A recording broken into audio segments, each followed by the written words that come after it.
வணக்கம் மக்களே, welcome to our channel the night watchman கொனாய்சியஸ்.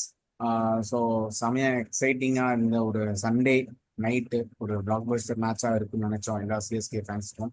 கடைசி அது வந்து ஒரு ஹார்ட் பிரேக்காக மண்டே அடுத்த வீக்குக்கு நுழையிற மாதிரி ஆயிடுச்சு.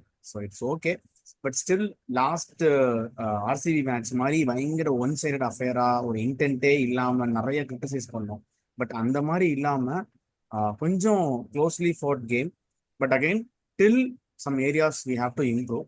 அண்ட் செஷன் வைஸ் செஷனாக இது வந்து பிரித்தோம்னா நிறைய இடத்துல வந்து அவங்க தான் டாமினண்ட்டாக இருந்திருக்காங்க. ஒரு ஈவன் அவுட் ஆஃப் 8னா ஒரு 6 ஈவன் 7 பிளேசஸ்லாம் அவங்க தான் டாமினண்ட்டாக இருந்தாங்க. ஸோ அதனால obviously deserve win for Rajasthan. ஏன்னா அவங்களுக்கு இந்த பர்டிகுலர் வின்னுக்காக ரொம்ப இதாக இருந்த கிரேவிங்ஸாக இருந்தாங்க. ஏன்னா 3 மேட்ச் விளாண்டுருக்காங்க, 3வது மேட்ச் இதுலேயும் ஜெயிக்கலன்னா again they're almost in verge of out of the qualifiers மாதிரி. ஸோ அதனால இந்த வின் வந்து அவங்களுக்கு ஒரு மொரல் பூஸ்டாக இருக்கும் டெஃபினட்டா. பட் சிஎஸ்கே பெர்ஸ்பெக்டிவ் அண்ட் இந்த மேட்சோட ஃபர்தர் டிஸ்கஷன்ஸ் வந்து நம்ம கிறிஸ்டியன் அண்ட் மேடியோட ஸ்டார்ட் பண்ணலாம். ஃபர்ஸ்ட் மேடி, நான் அவன்கிட்ட தான் ஆரம்பிக்கிறேன்டா. சொல்லுங்களோட தாட்ஸ், மேட்சோட ஓவர்வியூ என்ன, என்னோட ஐடியாஸ் என்ன சொல்லு. மேட்சோட ஓவர் வியூனா ஃபர்ஸ்ட் டாஸ் ஃபேக்டர். ருத்ராஜ் வந்து எந்த கான்ஃபிடன்ஸ்ல சேஸ் எடுத்தாருன்னு தெரியல. ப்ராபப்ளி 2 மேட்சுமே நம்ம போன மேட்ச் சேஸ் வந்து ஒழுங்கா பண்ணல. ஃபர்ஸ்ட் மேட்சுமே வந்து நம்ம சேஸ் வந்து அவ்வளவு கம்ஃபர்டபுளா பண்ணல. ஒரு சின்ன டோர்னமெண்ட்ல தான் நம்ம வின் பண்ணோம். ப்ராபப்ளி ஒரு ஃபர்ஸ்ட் பேட்டிங் எடுத்து நம்ம எப்படி ஸ்கோர் பண்ணி டிஃபெண்ட் பண்றோம் ட்ரை பண்ணலாம். And we lost in both power plays. Second by second பார்த்தா ஃபர்ஸ்ட் பவர் பிளேல அந்த 2வது ஓவர் போடுறதுக்கான ஆள் கிடையாது. உனக்கு பேக் ஹேண்ட்ல ஓவர் போட்டு பயங்கரமா புல் ஆஃப் பண்ணாங்க. அது வந்து ஒரு கிரேட் காம்பேக்ட். நீ சொன்ன செஷன் பை செஷன் அவங்க நிறைய நம்ம ஜெயிச்ச செஷன் வந்து நிதிஷ் ராணா விக்கெட்டுக்கு அப்புறமா அந்த மொத்த விக்கெட்டையும் எடுத்து வி ஹோல்ட் தி கேம். ஒரு 220 to 10 போற டார்கெட் வந்து 175 கொண்டு வந்தோம். அதுவே வந்து பெரிய அந்த முறையில வந்து அதான் அந்த முறையில வந்து அப்படியே கொண்டு போயிட்டு ஃபர்ஸ்ட் அந்த பவர் பிளேல 4 ஓவருக்கு 5 ரன் தான் வந்து வெரி ஒஸ்ட். ஒன்னு திரிபாத்தி அடிக்கணும், இல்லைன்னா வந்து என்ன பாலுக்கு வந்து அவன் எக்ஸாக்டா நான் நோட் பண்ணது என்னன்னா, அவன் பாலுக்கு ரியாக்ட் பண்ண மாட்டேங்கிறான். எப்படி பால் வருதோ அதுக்கேற்ற மாதிரி நம்ம அடிக்கலாம் அப்படின்னு ரியாக்ட் பண்ணாம, நான் இந்த ஷாட் தான் அடிக்க போறேன், நான் நகர்ந்துகிட்டே இருப்பேன், ஆடிக்கிட்டே இருப்பேன், பவுலர் அன்செட்டில் பண்றேன்னு சொல்லிட்டு அவனே அன்செட்டில் ஆயிக்கிறான் டான்ஸ் ஆடிட்டு. ஓரளவுக்கு நீ வந்து அன்செட்டில் ஆகலாம். அதான் நீ ஓரளவுக்கு அன்செட்டில் ஆகலாம். ஸ்டீவ் ஸ்மித்னா வந்து ஆல்மோஸ்ட் கொஞ்சம் ஆடுவான், பட் ஹில் பிளே. பட் அவன் ஆடிட்டு கீப்பர் கிட்ட பால விட்டுறான். அதனால பவர் பிளேல வந்து அடிக்கல. ப்ராப்ளி ருத்ராஜ் வந்து நல்ல கேம் ஆடினா, குட் கேச்சஸ், செமையான கேச்சஸ் பிடிச்சாங்க. அதனால தான் ஆர்ஆர் வின் பண்ணாங்க. நான் சொல்லணும்னா அவங்களோட கேட்ச் தான் ரியான் பராகோட இம்பார்ட்டன்ட் கேட்ச்னா துபை பிரிச்சுட்டு இருப்பான் அவசரங்காக. அதுக்கப்புறம் தோனியோட கேட்ச். சந்தீப் சர்மா எப்பவுமே உடன் ஸ்பூன் தான் தோனி எப்பெல்லாம் ஆடுறனோ சந்தீப் சர்மா தான் கொடுப்பாங்க. சந்தீப் சர்மா அழகா அந்த லோல போட்டு செம்ம கேட்ச் அவசரங்கா ப்ராப்ளி. அதனாலதான் மேட்ச் போச்சு. And good ended coming back from the hurt. Dhoni வந்து அப்படி ஆடுறது வந்து நிறைய பேருக்கு இப்போ வந்து ஆயிடுச்சு, இன்க்ளூடிங் அஸ். நம்மளும் சொன்னோம், எல்லாரும் சொன்னாங்க தோனி அப்படி ஆடுறான்னு. அந்த சத்தம் கேட்டிருக்கு. தோனி அப்படி ஆடுறது வந்திருக்கான். ஓவர் டென்னுக்கு வந்து ஃபிக்ஸிங் மாதிரி கொடுத்துருக்காங்க. பார்ப்போம். சரி, ஓகே. ஸோ இதுல வந்து எனக்கு ஒரு பாயிண்ட் மட்டும் இதுல இதாகுது என்னன்னா, ஃபர்ஸ்ட் பவர் பிளேல வரும்போதே அந்த செகண்ட் பவுலர் இல்லை. நம்ம இதை ரொம்ப நாளா சொல்லிட்டு இருக்கோம். ஏன்னா ஒரு டெசிக்னேட்டட் ஒரு பவுலர் வேணும். அன்சுல் கம்போஜ், நீ யாரை வேணா கொண்டு வாங்க. அன்சுல் கம்போஜ் ஓகே, இல்ல முகேஷ் சௌத்ரினாலும் ஓகே, இல்ல குர்பிரீத் குர்ஜப்னித் இருந்தாலும் ஓகே. ஸோ ஏதாவது ஒரு டெசிக்னேட்டட் பவுலர் வேணும். சும்மா இன்னும் அஸ்வினை வச்சு ஒரு இது ஓட்டணும். அண்ட் அஸ்வினுக்கும் நிதிஷ் ராணாக்கும் உள்ள மேட்சப் வந்து ரொம்ப பயங்கரமான இது. நம்ம எல்லாத்துக்குமே தெரியும். முன்னாடி இருந்தே அந்த மேட்சப்ஸ் பார்க்கணும்னு நினைக்கிறேன் ரியான் பராக். ஸோ அதுலயுமே அவனுக்கு சாரி ருத்துராஜ் பார்க்கணும்னு நினைக்கிறேன். ஏன்னா அந்த மேட்சப்புமே பயங்கரமான மேட்சப். அண்ட் இதுவரை அவுட் பண்ணதே இல்லை. இந்த ஒரு தான் அவுட் பண்ணியிருக்கான். பட் அகைன் அவுட் பண்ணும்போது என்ன அடிச்சுட்டு போயிட்டான். 35 பால்ஸ்ல 80 ரன்ஸ்னாலே அதுலேயே அவனுக்கு போதுங்க. ஏன்னா நீ அந்த ஸ்கோர் கார்டு எடுத்து பார்த்தீங்கன்னா அந்த பர்டிகுலர் இன்னிங்ஸை தவிர வேற யாருமே அடிக்கல. 81 ரன் அவனே அடிச்சிட்டான். அண்ட் ஒன் மோர் ஸ்டார்ட் மட்டும் சொல்லிக்கிறேன். நிதிஷ் ராணா வந்து 50+ ஸ்கோர் அடிச்சது வந்து இதுக்கு முன்னாடி யார் கூடனா சிஎஸ்கேவோட, அது 2023. அதுக்கப்புறம் இப்பதான் அடிக்கான். சிஎஸ்கேனால அடிக்கிற மாதிரி கேங் போல இருக்கு நிதிஷ் ராணா. ஆமா, சிஎஸ்கேனாலே கண்டிப்பா இது பண்ணுவோம். அண்ட் ஆல்சோ ஓவர்டனோட இன்க்ளூஷன் இந்த மேட்ச் நீங்க பார்த்தோம். ஓகே, நான் ஓவர்டன் பத்தி நான் அதுக்கப்புறம் வர்றேன். சரி, ஓகே. நான் கிருஷ்ணன் அவன்கிட்ட கேட்கறேன்டா, என் மனசு சைலண்டா இருக்கு, உன்னோட தாட்ஸ் சொல்லு. அதுக்கப்புறம் எனக்கு இந்த பாயிண்ட் இருக்கு, நான் சொல்றேன், நீ சொல்லு. திரிபாதி இந்த மேட்ச் அடிச்ச 21 ரன்னுக்கே அவருக்கு அடுத்த 4 மேட்சுக்கு ஸ்லாட் புக்குடு தான். அதனால அதை பத்தி பேசி எந்த யூஸும் கிடையாது. அவர் எப்பயும் போல சி ஆடுவாரு. ஒரே ஒரு நிமிஷம். இது வந்து யூஸ் இருக்கு, யூஸ் இல்ல, அது ஒண்ணு. சிஎஸ்கே மேனேஜ்மெண்ட் என்ன பண்ணுவாங்கங்கிறது நமக்கு தேவையில்லை. ஸோ நம்ம வந்து அஸ் அ கிரிக்கெட் ஒரு கிரிட்டிக்கா நான் முடிச்சிடறேன். ஒரு கிரிட்டிக்கா நம்ம எங்க தப்புங்கிறத நமக்கு தெரிஞ்ச அறிவை வச்சு நம்ம சொல்றோம். நம்ம வந்து இந்தியாவுக்கு நேஷனாலிட்டினா தான் இந்தியாவுக்கு சப்போர்ட் பண்ணுவோம். பிரான்ச்சைசின்னு வந்துச்சுன்னா நம்ம வந்து என்சிஐ சப்போர்ட் பண்ணுவோம். சிஎஸ்கே பண்றோம், ஓகே. பட் நமக்கு தெரிஞ்ச அறிவை வச்சு இவன் இது பண்ணணும், இது பண்ணக்கூடாதுங்கிறத நம்ம சொல்லியே தீருவோம். ஸோ சிஎஸ்கே மேனேஜ்மெண்ட் என்ன பண்றாங்க அவங்க பார்த்துப்பாங்க. பட் நம்ம சைடு நம்ம சொல்றதை நம்ம கண்டிப்பா சொல்லுவோம் அஸ் அ கிரிட்டிக். இல்ல நம்ம சொல்லலாம், அதுக்கு ரீப்ளேஸ்மெண்ட் பண்றதுக்கு அங்க ஆள் வேணும், ஆள் இல்ல. அதனால திருப்பதி தான் ஆடணும். ரீப்ளேஸ்மெண்ட் யார் ஓப்பனிங் இறக்குவ சொல்லு? இந்தியன் பேட்டரி யார் இறக்குவ ஓப்பனிங்? ருத்ராஜ் தான் வந்தாகணும். ருத்ராஜ் வந்து ஒன் டவுன் யார் ஆடுவா? ஒன் டவுன் யார் ஆடுவா? இன்னும் நேரம் விஜய் சங்கர் தான். வேற யாரும் இல்லையே அவனுக்கு. அப்புறம் 4 டவுன் யார் ஆடுவா? விஜய் சங்கர் வந்துட்டா. துபே. அவ்வளவுதான். யாரும் இல்ல. திரிபாதி தான். அப்படி கிடையாது. நீ இன்னும் கொஞ்சம் ஷஃபிள் பண்ணினா கான்வே அண்ட் ருத்ராஜோட ஓப்பனிங் ஆடலாம். கான்வே வந்துட்டா பவுலிங் யார் போடுவா? பவுலிங் இப்ப மட்டும் யாரு போட்டுட்டு இருக்கா? அப்போ ஓவர் போட்டு 2 ஓவர். அதுக்கு நீ என்ன இது பண்ண போற? சோ அதே மாதிரி இன்னொன்னு இது மிஸ்டேக் என்னன்னா, லாஸ்ட் டைம் சாம் கரன் இவங்க வந்து 2 டவுனுக்கு ப்ரமோட் பண்ணாங்க.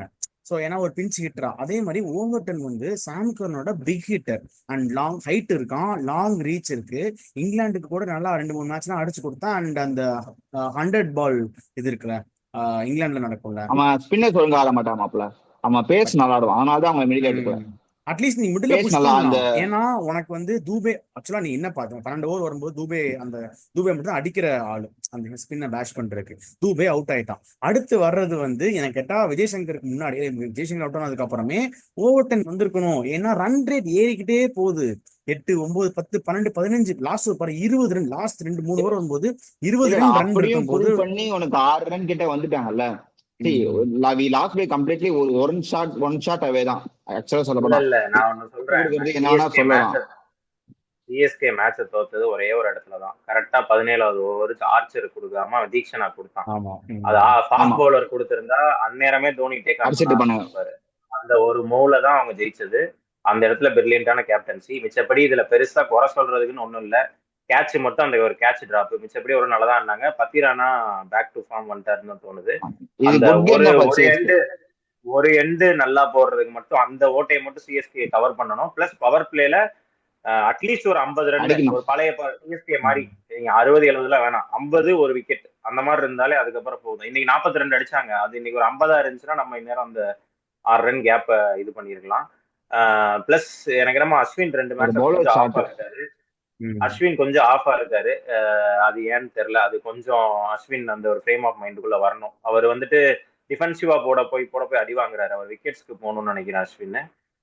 பிளஸ் வந்துட்டு இன்னொரு முக்கியமான விஷயம் என்னன்னா, நம்ம ஆர்ஆருக்கு சொல்லியிருந்தோம். அவங்க கரெக்டா அவங்க இது பண்ணிட்டாங்க. அந்த இதை பழைய பேட்டர்ன் போயிட்டாங்க. நிதிஷ்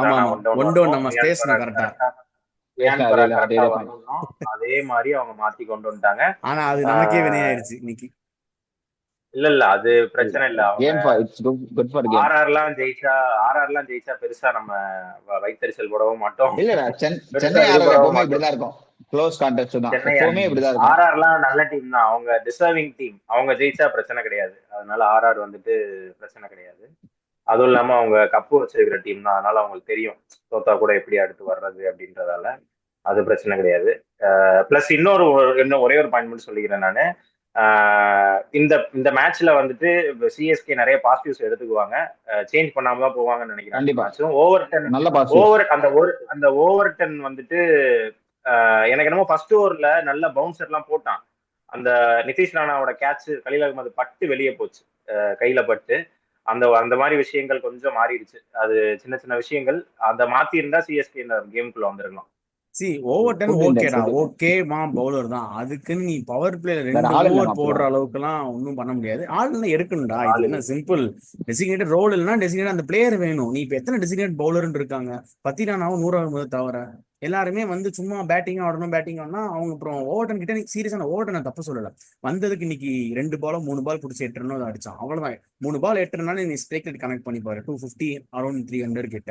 ஸோ அவ்வளோதான் நீ அவன்கிட்ட எதிர்பார்க்க முடியும். அண்ட் பவுலிங்கும் ஒரு ஓவர் 2 ஓவர் அங்கங்க ஃபில் பண்ணுவான். எப்படின்னா ஒரு 9வது ஓவர், ஒரு 11வது ஓவர் அந்த மாதிரி நீ தள்ளி விடணும். நீ அவன்கிட்ட போய் நீ பவர் பிளேல 2 ஓவர் கொடுத்தோம்னா கன்ஃபார்ம் மாட்டிப்போம். டெத்ல கொடுத்தா ரொம்ப கன்ஃபார்ம் மாட்டிருந்திருப்போம். பட் அதெல்லாம் இந்த மிஸ்டேக்ஸ் நம்ம இல்லாம அட்லீஸ்ட் ஒரு டெசிக்னேட்டட் அதான் ஃபாஸ்ட் பவுலர் வேணும் கண்டிப்பா. அந்த மட்டும் இப்போ சிஎஸ்கே மேபி எல்லிஸ இதை வந்து ரெக்டிஃபை நம்மளால ஃபில் பண்ணுவாங்களா? பண்ணவே முடியல. எல்லிஸ் இருந்தா 2 இடத்துலயும் போட்டிருப்பான். எல்லிஸ் மாதிரி ஒரு ஆள் நம்மளால ஃபில் பண்ண முடியல. பத்திரனா எப்படி 12th ஓவருக்கு அப்புறம் தான் போட்டாகணும்னு இருக்காங்க. ஸோ பவர் பிளேல நீ ஒரு ஆளை கொண்டு வரணும்னா யாராவது ஒரு இந்தியன் பேட்டரை சாக்ரிஃபைஸ் பண்ணணும்னா நீ யாரை சாக்ரிஃபைஸ் பண்ணுவ? விஜய் சங்கரை சாக்ரிஃபைஸ் பண்ணுவேன். அப்படி பண்ணிட்டோம்னா ஒரு பேட்டிங் தின் ஆயிடும். தோனி ரொம்ப முன்னாடி வர மாதிரி ஆயிடும். ஸோ உனக்கு ஆல்ரெடி பேட்டிங் ரொம்ப தின்னா இருக்கு. ஸோ அதனால உங்களுக்கு வந்து வேற ஆப்ஷன்ஸே கிடையாது. இது வழியா தான் போய் ஆகணும். தூபேக்கும் ஓவர் கொடுக்க மாட்டாங்க. ஏன்னா தூபே வந்து ஒரு 2-3 ஓவர் போடுவான். அவனே இம்பாக்ட் பிளேயர் வச்சிருக்காங்க எனக்கும் தெரியல. அட்லீஸ்ட் அவனாவது கொஞ்சம் போய் மேனேஜ்மெண்ட் கிட்ட பேசலாம். Because he has to prove is all-rounder. ஏன்னா இங்கிலாந்து டீம் வந்து கலாச்சாங்க அந்த இந்தியா டீம் T20 வந்து அந்த கன்டெஸ்டன் கப்போம் அடுத்த வந்து விக்கெட் எடுத்தாங்க ஃபில் சால்ட் எல்லாரையும். ஸோ அது மாதிரி ப்ராப்ளி அவனை ஒரு பவுலரா கூட மிட் ஓவர்ஸ்ல யூஸ் பண்ணலாம். அதையும் வச்சுக்காம இல்ல தூபே எல்லாம் எப்படி சிஎஸ்கேக்கு வாட்சன் வந்தோடனே நீ பவுலர் என்றே மறந்துருன்னு வாட்சன் சொல்லிட்டு சொன்னாங்களோ அவன் நல்லா போட்டுருக்கான்டா. பின்ன அடிக்கிறது மட்டும் உனக்கு வேலை. அது சொல்லிருப்பாங்க அவன்கிட்ட தூபேட்ட. அதனால அவன் மேனேஜ்மெண்ட் எல்லாம் பேச மாட்டான். அவனுக்கு நல்லதுதான். ஜாலியா 20 ஓவர் வெளியே உட்காந்து 10 ஆமா இல்ல அது அதனால இல்ல என்ன கேட்டா அவனோட விஜய் சங்கர் நல்லா போடுவான். இந்த டொமஸ்டிக்ல விஜய் சங்கர் நல்லா போட்டிருக்கான் பவுலிங். விஜய் சங்கர் நிஜமா நான் காமெடி சொல்ல விஜய் சங்கர் நல்லா போட்டிருக்கான். இன்டர்நேஷனல் கேம்னு பாக்குறப்போ உனக்கு இன்டர்நேஷனல்ல இங்கிலாந்து கூட நல்லா பெர்ஃபார்ம் பண்ண தூபே இருக்கான். அண்ட் மோர் ஓவர் அவன் என்ன சொல்றது ஒரு ஃபில்லரா தான் யூஸ் பண்ண சொல்றான். அவனை வச்சு 4 ஓவர்லாம் போட வேண்டாம். நான் உனக்கு பவர் பிளேல ஜடேஜாவே இன்னைக்கு 2 ஓவர் கடத்த முடியாம போட முடியாம சும்மாதான் இருந்துச்சு ஜடேஜாவே. ஜடேஜா நம்ம பவுலர்ஸே கரெக்டா ருத்து கொஞ்சம் யூஸ் பண்ணணும்னு நினைக்கிறேன். ஜடேஜாவை ஏன் யூஸ் பண்ண போதும். நிதிஷ் ராணா எதுக்கான்னு அடிக்காம ஜடேஜாவால போட முடியும். லெப்ட் ஹேண்ட் இருந்தா போட முடியாதுலாம் கிடையாது. ஜடேஜாவால ஒரு சிங்கிள் மாத்தி விட்டு அந்த சைடு ஜடேஜாக்கு அந்த அளவுக்கு நாலேஜ் இல்லாத பவுலர் கிடையாது. ஜடேஜா போட வைக்கலாம். இன்னொரு முக்கியமான விஷயம் நம்ம இன்னைக்கு தோத்தது அந்த ரியான் பராக் அந்த கேட்சால தான். மிச்சபடி இல்லைன்னா இல்ல ஹெட்மேன் அது அப்புறம் இல்லன்னா சிவம் துபே அடுத்த 2 ஓவர்லயே மேட்சை க்ளோஸா கொண்டு வந்திருப்பான். கரெக்டா அந்த ஆரம்பிக்க அவன் வேற இப்படி பண்ணிக்கிட்டு இருக்கான். 3 தடவை 6 கொடுத்து அடுத்த பால் விக்கெட் அசரங்கா. 3 தடவை 6 கொடுத்தான் அடுத்த பாலே விக்கெட் அசரங்கா. நான் அதான் சொன்னேன் அசரங்கா ரன் அடி கொடுப்பாரு. ஆனா கண்டிப்பா விக்கெட் அசரங்கா கண்டிப்பா விழுகும். பிளஸ் இன்னொன்னு என்னன்னா ருத்து வந்துட்டு அங்க அடிச்சிட்டு இருக்கும்போது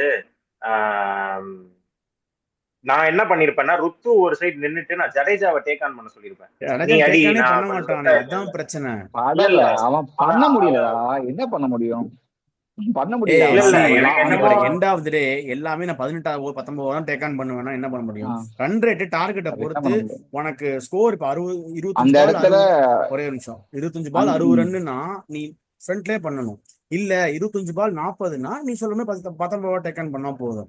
எல்லாமே உனக்கு அந்த match calculation target number of balls record run rate இதை 3 பொறுத்து தான் நீ எந்த ரன் டார்கெட் பண்ண போற, எங்க நீ டேக் ஆன் பண்ண போற, யாரை டேக் அவங்களுக்கு எத்தனை பவுலர்ஸ் மிச்சம் இருக்க ஓவர் இதெல்லாம் பொறுத்து தான் நீ யாரை டேக் ஆன் பண்ணணும் எல்லாமே நீ கால்குலேட் பண்ணணும். அதை விட்டுட்டு நான் வந்து 18வது ஓவர் தான் ஜடேஜா தான் ஷாட்டுக்கே போகல. ஒரே ஒரு ஷாட் 6 மட்டும் தான் அந்த 18வது ஓவர்ல நீ ஷாட்டுக்கு போயிருக்கலாம். ஆக்சுவலா நீ அவுட் அடிச்சு தூக்கி அடிச்சு கத்தி எது பண்ணாலும் அவுட் ஆனா பரவாயில்ல. ஆனா நீ ஷாட்டுக்கே போலையே, அதான் பிரச்சனை. இப்போ அந்த தீக்ஷனா ஓவர்ல 18வது ஓவர்ல போயிருக்கோம். ஆமா அருண் கூட கம்மி உனக்கு 45 இருந்துச்சு. முடியும் போது 40 கரெக்டா 3 ஓவர் 45 இருந்துச்சு. 15 ரன் ரேட் இருந்துச்சு. ஒரே ஓவர் ஷட் டவுன் பண்ணிட்டு 20 ரன் ரேட் தூக்கிட்டு போயிட்டான். 20 ரன் அப்பவே முடிஞ்சிச்சு. 20 ரன் அடிக்க முடியாது. ஒரு ஓவர் அந்த இடத்துல தோனியை விட ஜடேஜா அடிச்சான். பிகாஸ் ஜடேஜா கேம் ரீட் பண்ணிட்டான். அதுக்கு முன்னாடி டபுள் ஓடிட்டு இருந்தாங்க. அந்த டபுளும் வரல. தூக்கி ஃபீல்டு கிட்டே அடிச்சாங்க. அட்லீஸ்ட் அந்த டபுளா ஓடிட்டாவது. ஏன்னா ருத்ராஜ் வந்து அதே மாதிரி பவுண்டரி போகாதப்ப 2 பேர் டபுளா ஓடி 10 ரன் எடுத்தாங்க. கரெக்டா அந்த 12வது ஓவருக்கு அப்புறமா எல்லாமே ஒவ்வொரு ஓவரும் 10 ரன் ரேட்டா வந்து ஸ்ட்ரீக் மெயின்டைன் பண்ணிட்டு இருக்காங்க. அந்த ஒரு ஓவர் டபுளே ஓட முடியல. ஏன்னா ஏன்னு தெரியல. கரெக்டா போய் இவெண்ட் அடிச்சு சிங்கிள் அடிச்சு கொடுத்தாங்க. ஒரு 2 ஃபுல் டாஸ் மிஸ் பண்றோம். அதான் ஐஜேட்டா பாக்குறப்ப தெரியும். பட் ஓவரால் ஒரு ஒஸ்ட் பேஸ்ல இருந்து ஒரு குட் கேம் நல்ல கேம்லாம் அவங்க ஜெயிச்சிருக்காங்கன்றப்போ okay it's part and parcel of game. எல்லாராலையும் 14 கேம் 12 கேம் தோக்க முடியாது. வின் பண்றது ஒரு 8 மேட்ச் வின் பண்ணணும் அவ்வளவுதான். அதேதான். இப்போ இன்னொன்னு என்னன்னா, ஆர்ஆர் வந்துட்டு கரெக்டா அந்த பேட்டர்னை பிடிச்சிட்டாங்கன்னு தோணுது. இன்னும் சஞ்சு அடுத்த மேட்ச் விக்கெட்ஸ்க்கு பின்னாடி வந்துட்டாருன்னா இன்னும் கொஞ்சம் ஸ்ட்ராங் ஆவாங்க அவங்க. நான் சொன்னதுதான், ஆர்ச்சரா பவர் பிளே அடுத்த மேட்ச் இப்ப வந்துருவான். 3 மேட்ச் தான் அவன் கேப்டன், அது அடுத்த மேட்ச் வந்துருவான். நான் சொன்னதுதான், ஆர்ச்சரை பவர் பிளேலே போட்டு முடிச்சிருங்க. அதேதான் நீ கரெக்டா பண்ணாங்க. பவர் பிளேல போட்டு முடிச்சுட்டு நீ பேசாம ஓரமா போய் ஃபீல்டிங் இல்லைன்ட்டாங்க. அதேதான், அந்த பேட்டர்ன் தான் அவங்க மெயின்டைன் பண்ணணும். தீக்ஷனா நிறைய தடவை இந்த மாதிரி எண்ட் ஓவர்ஸ்ல போட்டிருக்காரு. ஏன்னா அவரால் அந்த யாக்கர் போட முடியும் கரெக்டா. அந்த யாக்கர்ல இருந்து தீக்ஷனாவால போட முடியும். ஆஃப் சைடு யாக்கர் போடுறான், சூப்பரா போடுறான். அந்த ஆஃப் சைடுல பாண்டியாவோட நல்லா தான் போடுவான் தீக்ஷனா. ஓடி வந்து எரிஞ்சிருவான் கரெக்டா உள்ள. பாண்டியா மாதிரி அந்த பேஸ்ல போடுறான்னு சொல்லுறேன். குணால் பாண்டியா கண்ட மணிக்கு பவுன்ஸ் போடுவான். ஆனா அவன் வந்து எப்படின்னா அந்த வைட் யாக்கர்ஸ் அதுக்கப்புறம் அந்த பாடி லைனுக்குள்ள போட்டு பேட்ஸ்மேனை ஃப்ரீ பண்ண உள்ள போட்டுருவான் தீக்ஷனா. இன்னொன்னு ஆர்ஆர் ஃபார்முக்கு வந்தது நல்லது. கொஞ்சம் டேபிள் ஓபன் ஆகுது. இன்னும் பங்காளிங்க மட்டும்தான் அக்கௌண்ட்டை ஓபன் பண்ணலன்னு நினைக்கிறேன். கரெக்டா? நாளைக்கு ஓபன் பண்றாங்க. பேசுவோம் தனியா. மிச்சப்படி இந்த மேட்ச் அவ்வளவுதான். ஓரளவு போன மேட்சை விட கொஞ்சம் கடைசி வரைக்கும் பார்க்கணும்னு தோணுன மேட்ச் நல்லா இருந்துச்சு. அடுத்த மேட்ச் ஈவினிங் கேம், அதை நம்ம பேசுவோம். ஈவினிங் கேம் நல்லா பேசுவோம். அதுக்கு ஒரே ஒரு ஃபைனல் லாஸ்ட் இது. ஸோ அப்போ இந்த ஒரு பாயிண்ட் மட்டும் இப்போ இது கொஞ்சம் ஓகே, ஆமாம் நல்லா டைட்டான கேமாக போச்சு. இதுலேருந்து ஏதாவது ஒரு இதை மட்டும் நான் மாற்றுவேன். சிஎஸ்கே மாற்ற மாட்டாங்கன்னு நான் எதுவுமே கேட்கல. உன்னோட பெர்ஸ்பெக்டிவ்ல, உங்க 2 பேரோட பெர்ஸ்பெக்டிவ்ல எனக்கு இந்த சேஞ்ச் பண்ணா நல்லா இருக்கும்னா சிஎஸ்கே நல்லா இருக்கும் அப்படிங்கிற பாயிண்ட்டை மட்டும் சொல்லுங்க. யார் கேக்குறீங்க? உன்கிட்ட கேட்குறேன். தயவுசெய்து சிஎஸ்கே பண்ண மாட்டாங்கன்னு சொல்லாத, உன்னோட பாயிண்ட் கேட்குறேன். சிஎஸ்கே கொஸ்டின் நல்லா கேளு. சிஎஸ்கே பெர்ஸ்பெக்டிவ்ல இருந்து, நீ ஒரு சிஎஸ்கேவோட கோச்ரா, ஃபிளெமிங் கிடையாது. இப்போ கிருஷ்ணசாமி தான் சிஎஸ்கேவோட கோச். நீ என்ன பண்ண, உன்னோட தாட்ல இருந்து சொல்லு, அவன் ஷூல இருந்து சொல்லாத. நீ என்ன பண்ண பர்சனலா, உன்னோட கட் ஃபீல், உன்னோட தாட்டை வச்சு ரெப்ளிகேட் பண்ணி சொல்லு. நான் பிளேயர்ஸ் யாரையும் மாத்த மாட்டேன். நான் அப்படியே ஒரு பேட்டிங் ஆடுற மாதிரி சேஞ்ச் பண்ணுவேன். ருத்து ஓப்பனிங் போக சொல்லிட்டு திருப்பாத்தியை 1 வர சொல்லுவேன். அது ஒண்ணுதான் நான் சேஞ்ச் பண்ண சொல்லுவேன். மிச்சப்படி நான் சேஞ்ச் பண்ண மாட்டேன். எனக்கு சேஞ்ச் பண்றதுக்கு வேற ஆப்ஷனும் இல்லை நம்மள்ட்ட. எனக்கு நீங்க என்னதான் சொன்னாலும் எனக்கு ஒரு பேட்ஸ்மேன் இன்னைக்கு பாத்தீங்க, கடைசி தோனி அவுட் ஆனோடனே ஓவர்டன் வந்தோடனே ஒரு சின்ன நம்பிக்கை இருந்துச்சு, சரி அடிப்பானோ அப்படின்ட்டு. ஒருவேளை அந்த ஓவர்டன் இல்லைன்னா பவுலர் தான் உள்ள வந்திருப்பான். அது 10 ரன்னோ எத்தனை ரன்னோ அந்த இடத்துல ஒரு பேட்ஸ்மேன் எக்ஸ்ட்ரா இருக்கிறதுன்றது ஒரு நம்மளுக்கு ஒரு அட்வான்டேஜ் தான். அதனால வந்துட்டு நான் ஓவர்டன் தான் போவேன். வேற ஆப்ஷன் இல்லை நமக்கு வெளியே. நீ இன்னொரு பேட்ஸ்மேன் வேணும்ன்றதால திரிபாத்தியை மாத்திட்டு, அதனால நான் இந்த ஒரு சேஞ்ச் மட்டும் தான் பண்ணுவேன் சார். என்னோட பாயிண்ட்ஸ் வந்து நான் எப்படியாவது அன்சில் கம்போது கொண்டு வருவேன். எப்படின்னு கேட்காத, அவன் சொல்றதுக்கு அப்படியே டோட்டல் அகைன்ஸ்ட் தான். எனக்கு வந்து ஒரு அன்சில் கம்போது மாதிரி ஒரு ஆளை வந்து இம்பாக்ட் பிளேயரா கொண்டு வந்துட்டு அன்சில் கம்போது எப்படி யூட்டிலைஸ் பண்ண முடியும்னு பார்ப்பேன். பிகாஸ் அவனோட பேஸ் பவுன்ஸ் அண்ட் மோரோவர் அந்த ஸ்விங்கும் நல்லா போடுவான். எனக்கு பவர் பிளேல இன்னொரு பேஸ 2 ஓவர் போடணும். 6வது ஓவர் கூட நான் 100 அகமது வச்சு போட்டுப்பேன். ஏன்னா அவனுக்கு மிடில் ஓவர் கண்ட்ரோல் பண்ண 100 அகமது மட்டும்தான். அவனுக்கு மேல கை வைக்க கூடாது. அவனை ஓவரை பவர் பிளேல யூஸ் பண்ணாம எனக்கு 2 ஓவர் பேஸ் போடுறதுக்கு யாராவது ஒன்று ரெடி பண்ணணும். அன்சில் கம்போஸ் கிட்ட போவேன். எப்படின்னு அதை டீம் மேனேஜ்மெண்ட் தான் ரெடி பண்ணணும். அதை ரெடி பண்ணோம்னா அவனுக்கு வந்து விஜய் சங்கர் மேல மட்டும் தான் கை வைக்கணும். அவன் சொல்றது கரெக்ட், ஒரு பேட்ஸ்மேன் வேணும். பட் பவுலர் மேல டாப் 2 விக்கெட் எடுத்த பேட்ஸ்மேன் தேவையில்லை.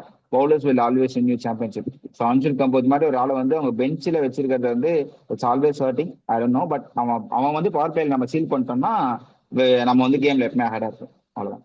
ஓகே. ஸோ என்னோட இது என்னன்னா, நான் வந்து திரிபாத்தியை வந்து தூக்கிடுவேன். ஸோ ஓப்பனிங் வந்து கான்வே எடுத்து வருவேன். கான்வே ருத்ராஜ் ஓப்பனிங், அந்த ஒரு நல்ல பிளேயர், அவங்களுக்கு ஒரு அண்டர்ஸ்டாண்டிங் இருக்கு. So IPL again different ball game. So அதில் வந்து இவங்க 2 பேரும் நல்லா பண்ணுவாங்கன்னு நம்பிக்கை. 1 டவுன் வந்து வெரி ரிலையபிள் பொசிஷன். ஏன்னா நம்ம வந்து பார்த்தீங்கன்னா ரொம்ப மட்டமாக 0 for 1, 5 for 2, 9 for 3 இந்த மாதிரியே பார்த்து ஃபுட்பால் ஸ்கோர் மாதிரி இருக்கு. ஸோ அது எனக்கு வேணாம். ஒரு 50 for 1, கிருஷ்ணா சொன்ன மாதிரி 50 for 1 இல்லை 45 for 1, 45 for 0 அந்த மாதிரியாவது இருக்குன்னு எனக்கு. ஸோ அதனால நான் வந்து கான்வே அண்ட் ருத்ராஜ் வச்சுட்டு 1 டவுன் வந்து ரச்சின் ரவீந்திரா, 2 டவுன் வந்து பேஸ்ட் ஆன் சிச்சுவேஷன். மிடிலுக்கு வந்துட்டாங்கன்னா தூபே, இல்லை கொஞ்சம் அப்பர்லேயே மாட்டிக்கிட்டாங்கன்னா மேபி விஜய் சங்கர் வச்சுட்டு அதுக்கப்புறம் மற்ற பேட்டிங். ஏன்னா இதில் நான் டாப் சாலிடை நான் கொஞ்சம் கொடுத்துட்டேன்னு வச்சுக்கோயேன். நீ வந்து திரும்ப மிடில் அண்ட் லோயர் மிடில் ஆர்டர்லேயே நம்ம ஃபுல் ப்ரெஷரை கொடுக்குறோம். ஆர்சிபி மேட்ச் நல்லா பார்த்தீங்கன்னா டாப் ஆர்டர் ஃபுல்லாக காலி. மிடிலும் லோவரும் போட்டு நீ 200 ரன்னே அடிங்கிற மாதிரி கொடுக்குறோம். இந்த மேட்சும் பார்த்தீங்கன்னா டாப் ஆர்டர் வந்து ரொம்ப ஸ்லோவாக ஸ்டார்ட் பண்ணி ரன்ஸே வரல உனக்கு. ரொம்ப கடைசியில் வர்றவங்களே நீ வந்து கொடுத்து 6 தோத்துருக்கோம், 6 ரன்ல தோத்துருக்கோம். பட் ஆனால் நம்ம அதுக்கு அவ்வளோ ரன்னுக்கே அவங்களுக்கு கொஸ்டின் கொடுக்கலாமேன்னு என்னோட இது. ஒரு 25 பால்ஸ் இருந்துச்சுன்னா ஒரு 50 ரன்ஸ் இல்லை 48 ரன்ஸ் அந்த மாதிரி கொஸ்டின் இருந்தா ஓகே, இவங்க வந்து பெர்ஃபார்ம் பண்ணுவாங்க. நீ 25 பால்ஸ் 70 ரன்ஸ் அடி இல்லை 60 ரன்ஸ் அடி, nearly 18 run rate 20 run rate, ஏன்னா அவனுக்கும் ஒரு ஓவர் மிஸ் ஆகும். நிதிக்ஷன் 14 ரன் ரேட்ல இருந்து இவ்வளவு க்ளோஸா கொண்டு வந்தது பெரிய விஷயம் கொண்டு தான். வந்தது நல்ல இதுதான். செகண்ட் ஹாஃப் நல்லா ஆடி இருக்காங்க, ஃபர்ஸ்ட் ஹாஃப் கொஞ்சம் பெட்டரா ஃபர்ஸ்ட் ஆஃப் கொஞ்சம் சொல்லியிருக்காங்க. அண்ட் ஆல்சோ நான் நீ சொன்ன மாதிரி நான் அன்சுல் கம்போஸை கொண்டு வருவேன். இன்ஸ்பைட் ஆஃப் அகைன் பேட்டிங்கோட தின்னா இருந்தாலும் ஓகே தான். எனக்கு நான் பேட்டிங் ஃபுல்லாவே இவனுங்களே எனக்கு நல்லா ஆட்டிட்டாங்கன்னா எனக்கு இதுக்கு மேல குஷன், தோனிக்கு மேல குஷன் எனக்கு வேற என்ன வேணும். ஒரு சைடு வேணா ருத்துராஜ் ஃபுல்லாவே ஆங்கர் ஒரு இது மாதிரி ஃப்ளோட்டிங் ரோலே ஆட வச்சுட்டு சுத்தி வரவங்களை வந்து நான் ஹிட்டிங்க்கு போக சொல்றேன். மேபி அகைன் அஸ்வினோட இதுவுமே யூஸே ஆகல. ஒரு நல்ல ரோல் வேணும்னா இப்ப தீபக் கூட பண்றதா அஸ்வின் பண்ண மாட்டாரா, இல்ல ட்ரிபாதி பண்றதா அஸ்வின் பண்ண மாட்டாரா? எனக்கு என்ன ஒரே ஒரு இதுனா தீபக் கூட ட்ரிபாதி இவங்க எல்லாமே ஒரு இன்னைக்கு விஜய்சங்கர் காமிச்ச கிளிம்ஸ் கூட இவங்க காட்டல எனக்கு. சோ திரிபாத்தியோட அந்த 6 எல்லாமே விஜய்சங்கர் மிஸ்ரீட் பண்ணிட்டான். ஆமா, தச்சேலா வந்து இது மாதிரி தான் இருந்தது. மத்தபடி அவங்களுக்கு எனக்கு அவங்களை பார்க்கும்போது இவங்க 2 பேருக்கு ஸ்ட்ரோக்ஸே ஆட வரலன்ற மாதிரி இருக்கு. ஒரு பேட்ல ஒரு மிடில்ல பண்ணி ஒரு ஸ்ட்ரோக் அழகா ஒரு சப்ளிமும் ஒரு ஸ்ட்ரோக் ஆடுறது, இல்ல ஒரு கவர்ல ஒரு பாலை தள்ளுறது, ஒரு புஷ் பண்ற ஒரு பாலை மிட் விக்கெட்ல ஒரு பாலை புஷ் பண்றது, இல்ல ஒரு புல்ல வந்து ஒரு ஷார்ட் ஆஃப் ஜாப்ல ஆடுறது. இந்த மாதிரி ஒரு நீ வந்து இதுல 4-6 போவான்டா, பவர் அடிக்க வேணாம். ஒரு ப்ராப்பர் ஷாட், ஒரு ப்ராப்பர் ஒரு லாங்கானுக்கு அத கூட ஆட மாட்டான், பேட்லயே தொட மாட்டான். அதுதான் இவ்வளவு இது வந்து எப்படி ஒரு ஒரு ஒரு பயங்கர இன்டர்நேஷனல் டீமுக்கு எதிரா ஒரு கென்யா நமீபியா ஆடினா எப்படி இருக்கும், அவங்க சர்ன்னு சொருகுறாங்க அங்கிட்ட எங்கிட்டும், நீங்க தொட முடியாம அப்படியே நடுங்கிட்டு இருக்கிற மாதிரி ஒரு இதா பாக்குறதுக்கே பரிதாபமா இருக்கு. இவன் போய் எப்படி அடிக்க போறான், 6-4 அடிக்க போறான் அப்படிங்கிற ஒரு தாட்டை கொடுக்குது. ஸோ இது வந்து ஒரு லாங்கர் ரன்னுக்கு ஒரு ப்ராப்பர் பேட்டிங் ஆர்டர் எனக்கு செட் பண்ணோம்னா இதை வந்து இதெல்லாம் நெகோசியேட் பண்ணி அடுத்தடுத்த மேட்சுக்கு, ஏன்னா இது ரொம்ப கண்டினியூஸா செகண்ட் டிஃபீட் இது. ஸோ அடுத்த மேட்ச் நம்ம ஜெயிச்சு அவன் மஸ்ட் வின் கேம் மாதிரி. ஸோ அதுக்கு நல்லா டிசியோட வேற ஆட போறோம். டிசி வெரி பவர்ஃபுல், நம்ம பேசலாம் அது. அதே மாதிரி ஸோ அன்சுல் கம்போஸ் வந்தே ஆகணும், யார் வராங்களோ இல்லையோ. இப்போ இந்த பேட்டிங் ஆட கூட விடு, ட்ரிபாத்தி வச்சு கூட ஏதோ பண்ணுங்க, அன்சுல் கம்போஸ் வந்தே ஆகணும். ஸோ அதுதான் என்னோட இது. அந்த பக்கம் ஓவர் போடுறதுக்கு ஒரு ஆள் வேணும். திரும்ப ஆஷனாவே கூப்பிட்டு செகண்ட் ஓவர் 4th ஓவர்லாம் போட்டா ஒரு மேட்ச் ஏதோ விக்கெட் விழுவும். நீ அதை வந்து டெம்ப்ளேட்டா நீ எல்லா மேட்சுமே ஃபாலோ பண்ண முடியாது என்னோட இது. சரி, ஓகே. ஸோ நிறைய பேசிட்டோம், சிம்பிள் டேக் அவேஸ் இருக்கு இந்த மேட்ச்ல. ஸோ அதை வச்சுட்டு அடுத்த மேட்ச் எப்படி போகுதுங்கிறத பார்க்கலாம். ஸோ தேங்க்யூ ஸோ மச் மக்களே. ஸோ நிறையா வியூஸ் அண்ட் சப்ஸ்கிரைபர்ஸ் நிறைய பேர் கமெண்ட் பண்ணியிருந்தாங்க, ஸோ உங்கள் வீடியோஸ் நல்லா இருக்கு அப்படின்ட்டு. ஸோ அதான் நான் சொன்னேன், இல்லை ப்ராப்பர் கிரிக்கெட்டிங் ரிவ்யூஸ் இருக்கும், கிரிட்டிக்ஸாக நான் வந்து எல்லாத்தையுமே எல்லா பற்றி டிஸ்கஸ் பண்ணுவோம். அண்ட் அகைன் ஆப்வியஸாக India national wise and franchise wise சிஎஸ்டினாலும் ப்ராப்பர் ரிவ்யூ எங்ககிட்ட இருந்து இருக்கும். எல்லாத்தையும் அலசுவோம், எல்லாத்தையும் பற்றி நம்ம நிறைய பேசுவோம். So until and then we are all signing off this Sunday. Thank you so much. Bye bye and good night.